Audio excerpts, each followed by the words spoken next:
ఔజు బిల్లాహి మినష్ షైత్వానిర్ రజీం. బిస్మిల్లాహిర్ రహ్మానిర్ రహీం. అనంత కరుణామయుడు, అపార కృపాశీలుడు అయిన అల్లాహ్ పేరుతో ప్రారంభిస్తున్నాను. అస్సలాము అలైకుం వరహమతుల్లాహి వబర్కాతుహు. ఈ రోజు మన హదీస్ ఇస్లాంకి మూలం. హజరత్ అబ్దుల్లా బిన్ ఉమర్ రజియల్లాహు తాలా ఉల్లేఖనం ప్రకారం దైవ ప్రవక్త సల్లల్లాహు అలైహి వసల్లం గారు ఇలా బోధించారు: ఇస్లాం 5 విషయాల మీద ఆధారపడి ఉంటుంది. 1. అల్లా తప్ప వేరొక దైవం లేడు అని ముహమ్మద్ సల్లల్లాహు అలైహి వసల్లం గారు అల్లా సుబ్హానహు వ తఆలా పంపించిన ప్రవక్త అని సాక్ష్యం ఇవ్వాలి. 2.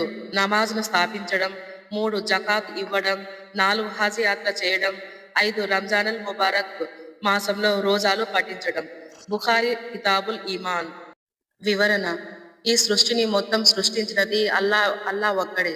ఆయనకు సరిసాటి సరి సమానులు ఎవరు లేరు. అల్లా సుబ్హానహు వ తఆలా మొత్తం 1,24,000 మంది ప్రవక్తలను పంపించారు. అందులో మొట్టమొదటి ప్రవక్త ఆదం అలైహిస్సలాం గారు మరియు చిట్ట చివరి ప్రవక్త ముహమ్మద్ సల్లల్లాహు అలైహి వసల్లం గారు. ఇక ప్రళయ దినం వరకు కూడా ముహమ్మద్ సల్లల్లాహు అలైహి వసల్లం గారే ప్రవక్త. ఇక ఏ ప్రవక్త కూడా రాబోరు. ఇంకా అల్లా సుబ్హానహు వ తఆలా మనపై 5 పూటల నమాజ్ ఫరజ్ చేశారు. ఈ 5 పూటల నమాజ్ క్రమం తప్పకుండా చేయాలి ఇన్షా అల్లా. జకాత్ ఇవ్వడం. మనం ధనవంతులు అయి ఉన్నప్పుడు కంపల్సరిగా సంవత్సరానికి ఒకసారి జకాత్ ఇవ్వాలి. ఇక హజ్ యాత్ర. మన దగ్గర హజ్‌కు వెళ్లే స్తోమత ఉన్నప్పుడు ఖచ్చితంగా హజ్ యాత్ర చేయాలి జీవితంలో ఒకసారి. ఇక ఉపవాసాలు. రంజాన్ మాసంలో ఉపవాసాలు పఠించడం ప్రతి ఒక్కరిపైన ఫరజ్‌గా చేయడం జరిగింది. ఒకవేళ మనకు ఎక్కువ హెల్త్ బాగలేకపోయినప్పుడు వాటిని నఫిల్ రోజాలుగా కూడా పెట్టుకోవచ్చు. చిన్న చిన్న కారణాలకు ఉపవాసాలు వదలకూడదు. ఎంతో ఆరోగ్యం చెడితే తప్ప.